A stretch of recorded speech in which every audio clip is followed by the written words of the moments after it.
The following program has been provided by the Pacifica Radio Archives Preservation and Access Project. For more information, call 1-800-735-0230 or log on to pacificaradioarchives.org.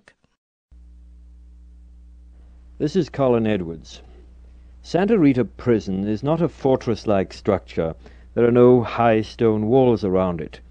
It's more like a prisoner of war camp, the type you have undoubtedly seen in films like The Iron Horse and Stalag 11, or is it Stalag 15?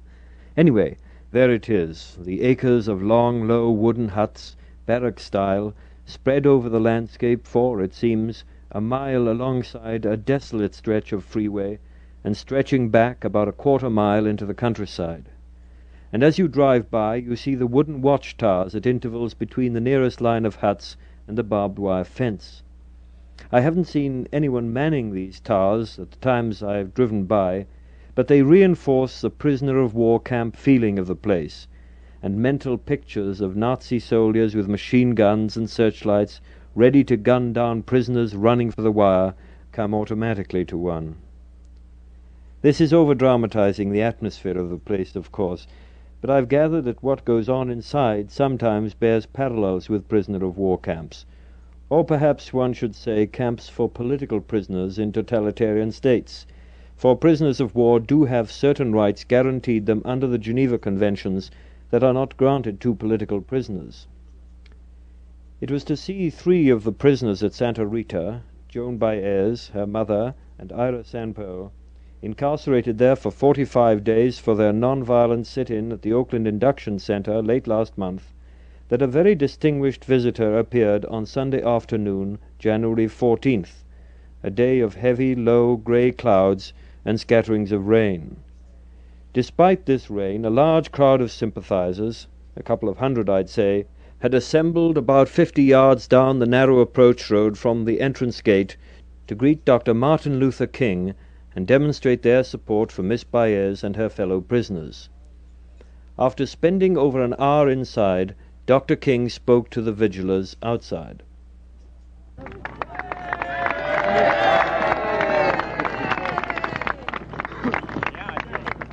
Let me say how happy I am to see each of you here today, and I want to commend you for your willingness to engage in this vigil and stand in the midst of this rather inclement weather to express your support for all of those who have been arrested as a result of their courageous actions resisting the tragic, unfair, and unjust draft system of our nation.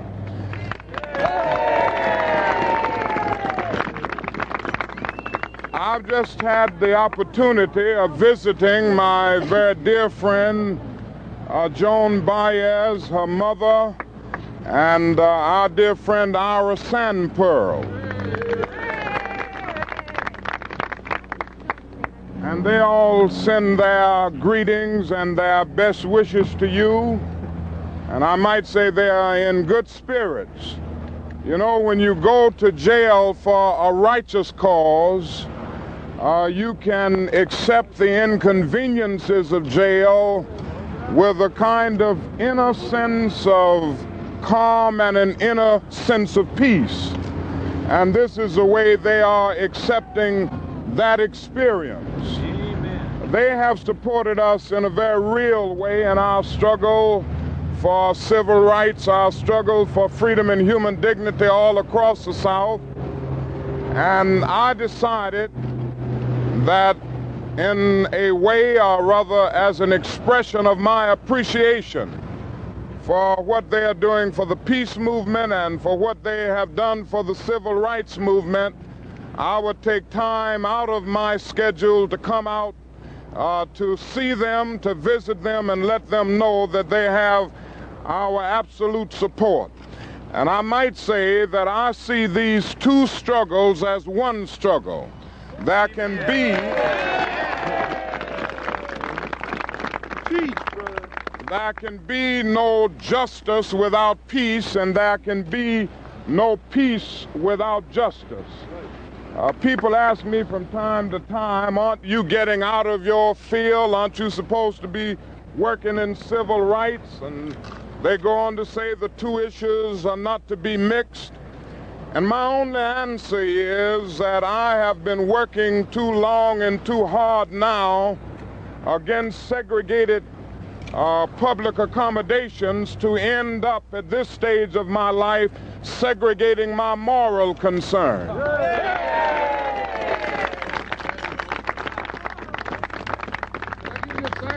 For I believe absolutely that justice is indivisible, and injustice anywhere is a threat to justice everywhere. And I want to make it very clear that I'm going to continue with all of my might, with all of my energy, and with all of my action to oppose that abominable, evil, unjust war in Vietnam.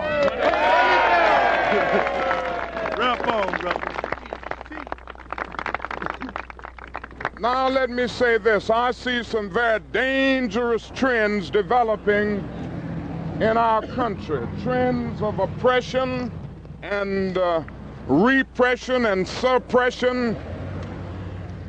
And I see a definite move on the part of the government to go all out now to silence dissenters and to try to crush the draft resistance movement. Now, we cannot allow this to happen, and we've got to make it clear.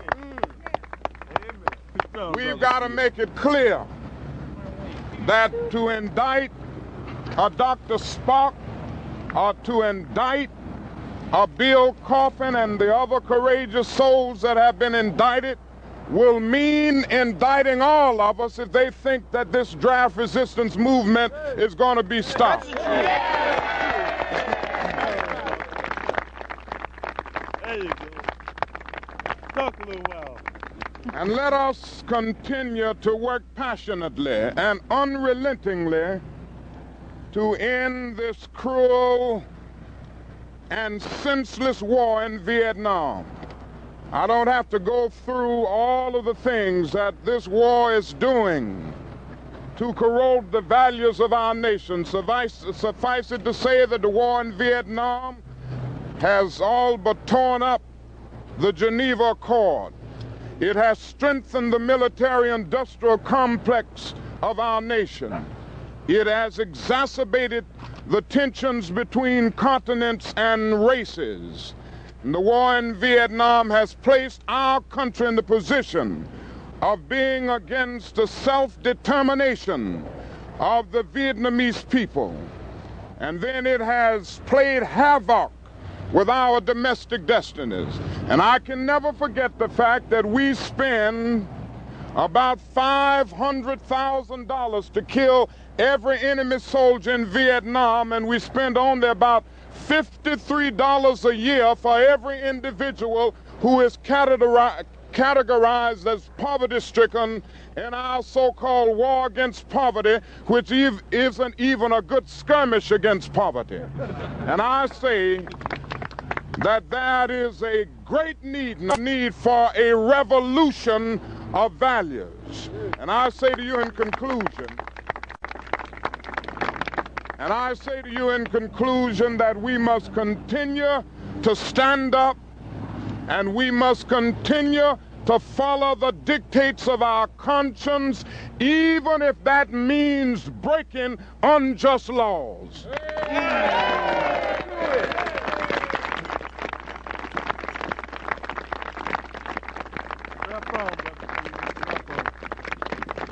Henry David Thoreau said in his essay on civil disobedience that non-cooperation with evil is as much a moral obligation as is cooperation with good.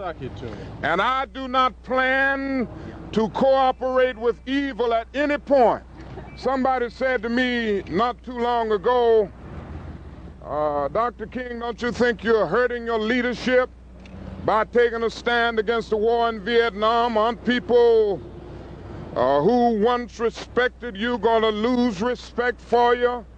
And aren't you hurting the budget of your organization. And I had to look at that person and say, I'm sorry, sir, you don't know me wrong by looking at the budget of the Southern Christian Leadership Conference or by taking a Gallup poll of the majority opinion. Ultimately, a genuine leader is not a searcher for consensus, but he's a molder of consensus. And on some positions, cowardice asks the question, is it safe? Expediency asks the question, is it politic? Vanity asks the question, is it popular? But conscience asks the question, is it right? And there comes a time when one must take a position that is neither safe, nor politic, nor popular, but he must do it because conscience tells him it is right. And that is where I stand today, and that is where I hope you will continue to stand, so that we can speed up the day when justice will roll down like waters all over the world, and righteousness like a mighty stream. And we will speed up the day when men will beat their swords into plowshares and their spears into pruning hooks, and nations will not rise up against nations, neither will they study war anymore. And I close by saying, as we sing it in the old Negro spiritual, I ain't gonna study war no more. Could you tell us about your visit with Ms. Baez? King for president.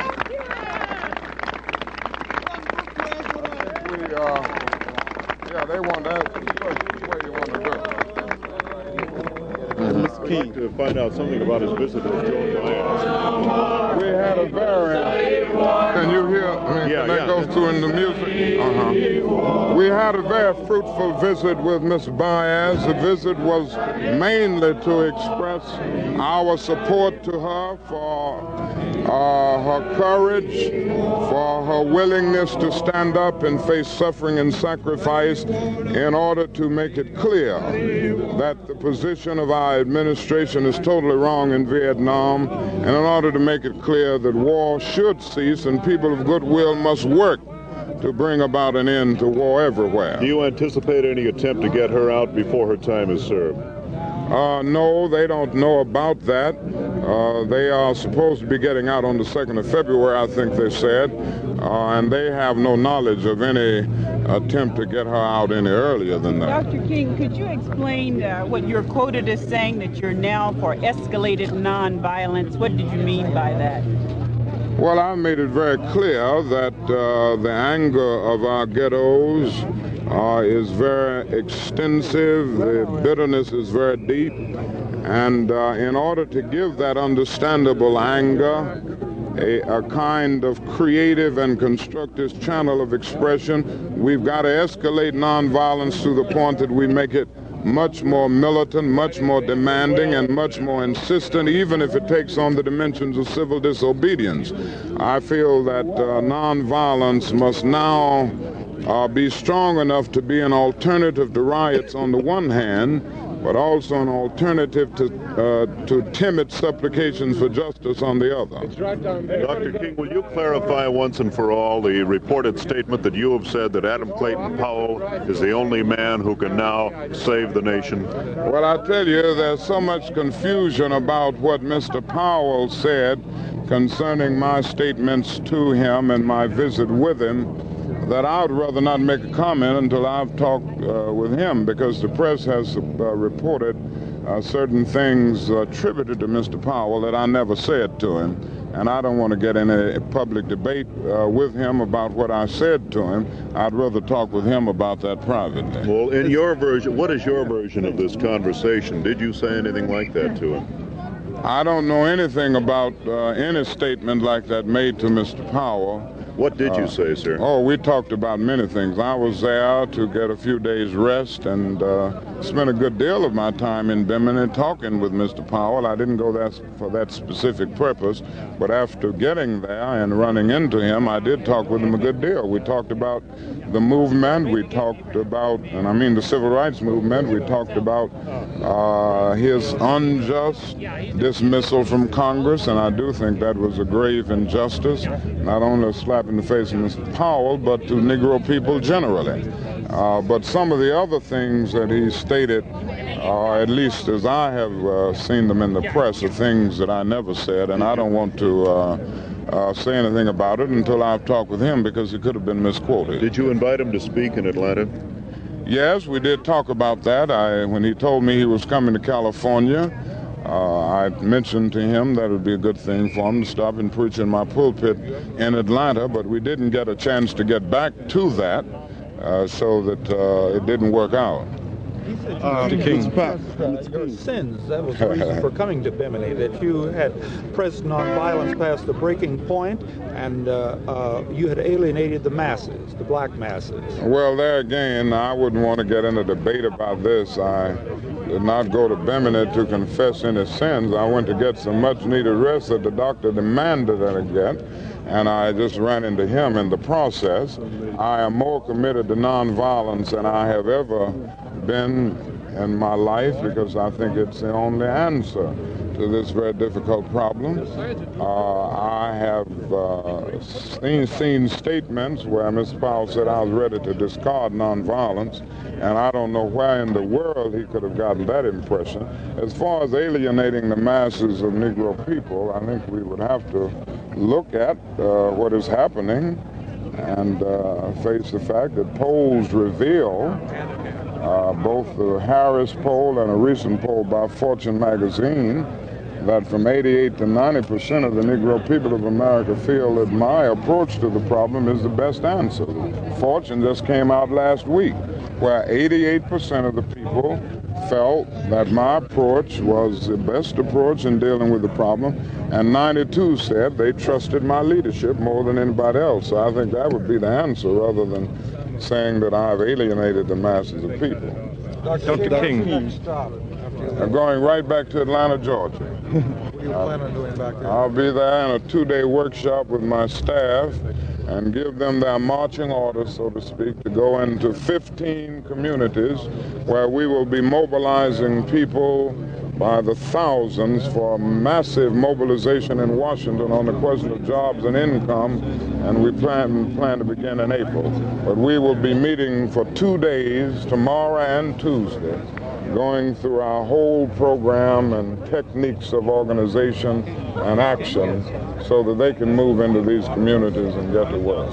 Hey, Dr. King, the nonviolence, sir, with hundreds of thousands of people involved. Well, we're going to start out with a core group of 3,000, and we're going to spend at least 2 months carrying them through the discipline of nonviolence. We feel that if you can get the initial group committed to tactical nonviolence, at least, nonviolence can be as contagious as violence.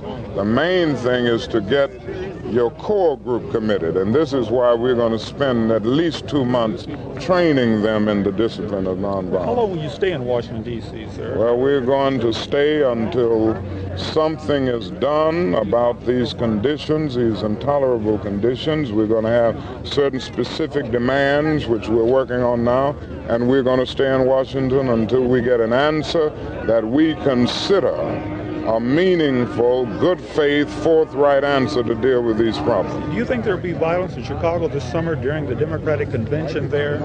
I can't say. There are groups speaking of having demonstrations around the convention, which I think is a good idea, but I haven't had a chance to meet with any of the groups so far, and I would hope that the demonstrations will be large, numerically strong in order to be effective, but I would also hope that they will be nonviolent in character. Do you intend to make a statement about Mr. Harris, of Stanford, who intends to refuse to be inducted in the draft Wednesday, Dr. King? I'm not aware of that. I would have to look into that. Is he a student or a faculty? He was a student by the president of Stanford, and he resigned to organize a group that I was telling you about, the resistance. I see. To cooperate selective service. Well, certainly I always support this kind of act of conscience. I have strongly endorsed, I have strongly encouraged young men who come to me for advice to refuse to be drafted and be conscientious objectors if they feel that this war is unjust, as I happen to feel. What was the reaction of the people inside the prison, Doctor? You mean Ms. Baez? Or? Did you talk to Ms. Baez? Yes, I talked to both Ms. Baez and Mrs. Baez's mother, and to Joan, Ira Sandpearl. And as I said, their spirits are very high. They feel that they are where the... David Harris is joining Dr. King here now. David. Do not feel that they are doing anything wrong, and consequently they feel that the jail experience is just an expression of their witness. They made that very clear. We're going to do that. Against the war. Will they join you in Washington? Well, I'm sure they will. They've already been in some discussions with us on it, and I'm sure we'll have their support both morally and physically in Washington. Mr. King, I'm sorry, we have a Harris. meeting in...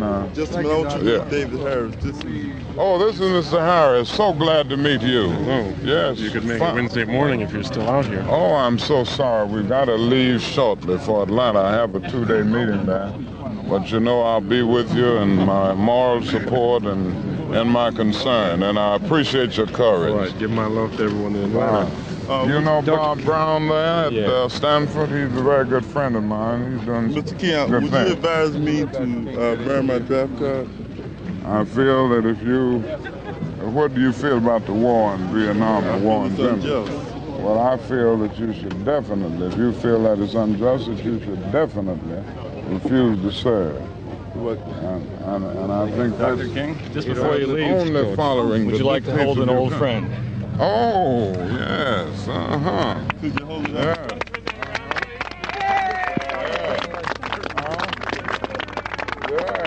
I didn't know it was here. You got it. Thank you. Glad to see you. If there's a groundswell, Yes, I know. if there's a great groundswell of sentiment for you to run for... I'm sorry, I couldn't get that question in. Dr. King has to leave. He's gotten into the car and is now driving away, but he did meet David Harris, and he held the Hiroshima peace torch. That informal press conference got rather far away from the object of the vigil and of Dr. King's visit, that is, moral support for the pacifists held in Santa Rita. So let me bring you now a recording I made earlier that afternoon with Paula Bluder, one of the many people, beside Dr. King, who went in hoping to see friends among the imprisoned anti-war demonstrators. What's the situation? Is everyone able to see visitors? On the women's side, the visits are going as normal. But those of us who went to visit people on the men's side stood in line for an hour and then were finally told that the male demonstrators would not be allowed visitors today. Not even those on the approved list? That's correct, that nobody would. In actual fact, about 3 or 4 people did get in, apparently by mistake when they got the cards confused. But the official answer, if there was one, was that the people who really have to decide this aren't here today, but that the men haven't really been very cooperative, and so we're not going to let them have their visitors today. So they were punished today, in a way. I don't know They were really what restricted happened. from this privilege of receiving visitors. Well, they haven't had any visiting privileges at all before, but when the main portion of the demonstrators were taken out, finished their sentences, they moved the men who were left into Greystone, which is the maximum security area, in which men traditionally get regular male privileges and visiting privileges. They're simply locked up 2 in a cell all the time. All the demonstrators who remain now are in Greystone, are they then? I think that that's Including true. Mr. Sandpearl. Yes, that's true. I know Ira's in, and I think that all of the demonstrators, with perhaps 1 or 2 exceptions, were moved into the maximum security area. That was Paula Bluder outside the entrance gate to Santa Rita, Sunday afternoon, January 14th. And this is Colin Edwards.